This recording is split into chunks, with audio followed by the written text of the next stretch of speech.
L'attentat qui a eu lieu il y a quelques jours, nous sommes aujourd'hui vendredi, donc à Charlie Hebdo en France, et qui dans un contexte géopolitique de crise nous touche tous dans notre globalité, dans notre humanité, quelle que soit notre couleur de peau, et notre religion, notre confession. Si vous le permettez, on va résumer rapidement les faits. On va être dans une démarche pluripartitionnelle aujourd'hui pour que tout le monde puisse comprendre exactement ce qui se trame et au-delà de cet attentat tragique, ce qui se joue en termes d'enjeux géostratégiques en ce début de XXIe siècle.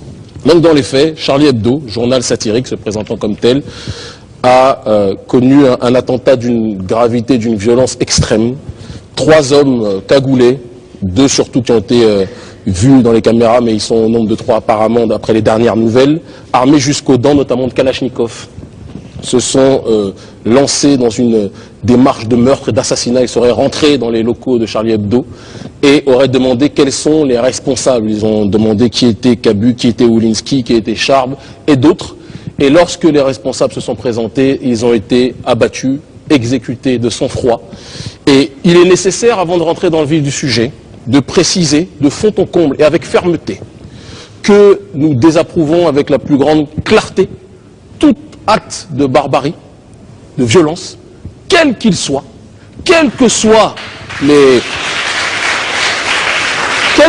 victimes et quelle que soit l'identité des bourreaux, nous ne pouvons pas évidemment nous attacher ou nous sentir liés aux personnalités des criminels. Nous désapprouvons ça avec la plus grande fermeté. Mais parce que pour nous, il n'y a pas de victimes plus importantes que d'autres, il est bien aussi de rappeler une information qui est passée complètement sous silence, à croire que peut-être qu'il y a parfois un 2 poids 2 mesures dans l'importance des victimes et des morts dans ce monde.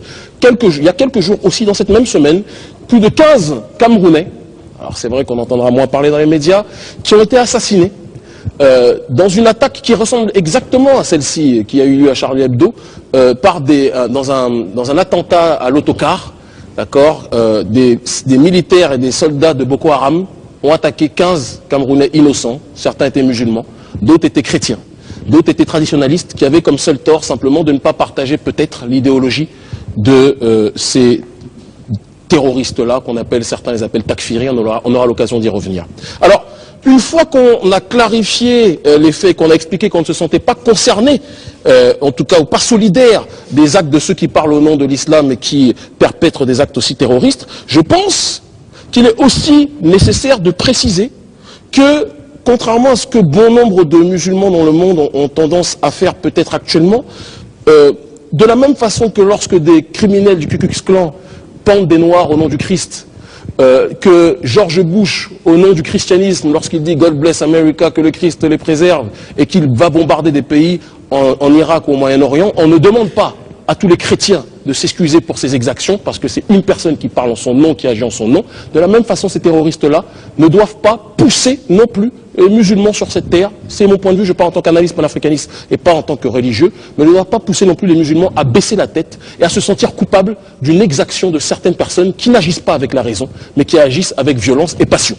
Ça aussi, je pense que c'est nécessaire de le préciser, parce que on est dans un climat géopolitique aujourd'hui où certains voudraient montrer l'islam comme la religion de la barbarie, la religion de la violence, et ils se servent, c'est des choses que l'on doit dire, des extrémistes.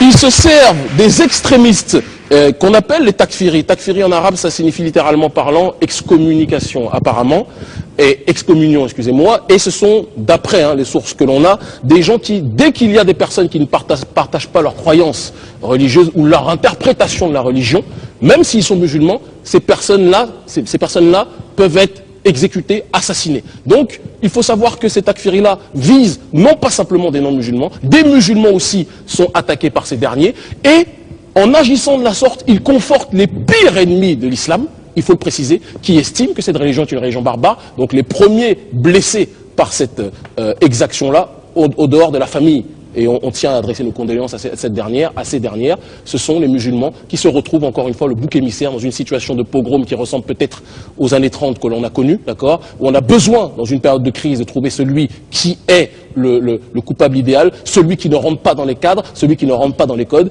Et il ne faut pas que les musulmans soient dans une stratégie aussi, dans une démarche de baisser la tête et de penser qu'ils sont les coupables premiers de cette réalité-là. Une fois que cette chose-là est dite, on doit contextualiser et préciser un petit peu qui est Charlie Hebdo. Alors, Charlie Hebdo, c'est un journal parce que tout n'apparaît pas non plus comme par magie, il y a un contexte géostratégique qui s'adapte à cette réalité. C'est un journal qui est né en 1970, après l'interdiction du journal satirique Harakiri, et ayant accueilli des dessinateurs de presse célèbres comme Cabu, Willem Wolinski. Charb, par la suite, qui est l'un des dessinateurs, qui est devenu par la suite le directeur, d'ailleurs, le défunt directeur de ce journal. C'est un journal satirique. Qu'est-ce que la satire? Peuvent se poser comme question les profanes. C'est un écrit, un dessin ou un discours qui s'attaque à quelque chose, à quelqu'un, en se moquant, parfois avec véhémence, parfois avec violence, dans le but de provoquer ou de prévenir un changement. Si on analyse et on étudie un petit peu l'historique de ces dernières années de Charlie Hebdo, on sait qu'ils ont connu leur réputation, une réputation internationale, ils ont connu une audience internationale suite à un certain nombre de caricatures qui ont été faites par rapport à la religion musulmane, dans laquelle on voyait notamment le prophète Mohammed, que la paix soit sur lui, le corps nu sur la plage, les fesses à l'air, une des nombreuses caricatures qu'il y avait, mais il n'était pas dans une démarche de se moquer, il faut aussi être juste jusqu'au bout, du prophète Mohammed, que la paix soit sur lui. Ils étaient dans une démarche d'exposer de manière caricaturale, de manière satirique, un film qui posait justement débat, qui posait justement question au sujet de l'islam et qui avait provoqué là aussi un certain nombre de passions dans le monde islamique. Eh bien, lorsqu'on étudie, on analyse notamment cette notion de satire, on sait aussi que la satire ne doit pas être à géométrie variable, par définition. Et dire cela ne signifie pas que l'on tolère en réponse les exactions de ceux qui n'acceptent pas la liberté de ton de Charlie Hebdo, qu'on soit très clair sur cette question. C'est une démarche d'équilibre qu'on se doit d'avoir. On est dans une logique d'objectivité, on le précise. Mais lorsque un journal satirique, dans un climat de montée d'islamophobie, dans un climat où aujourd'hui la droite réactionnaire n'a jamais été aussi présente, on le voit avec la montée en puissance de l'idéologie telle que celle présentée par Éric Zemmour, celle du romancier Michel Houellebecq, tous font de l'islam le coupable idéal de tous les maux de la société. Charlie Hebdo, qui auparavant, journal de gauche historiquement parlant, avait critiqué toutes sortes de dérives de notre société, c'est ces dernières années, je pense qu'on peut le dire, sans pour autant cautionner la barbarie qu'ils ont connue, ni la justifier, préciser qu'eux aussi se sont alignés sur ce discours dominant. Et, de facto, en agissant de cette façon, ils ont, et je ne dis pas qu'ils ont autorisé, parce que là, ça serait quelque chose d'extrêmement gravissime que je ne me permettrai pas, mais ils ont, malheureusement, comme le climat ambiant, comme la classe politique globale, favoriser l'émergence de personnes qui n'ont pas la raison.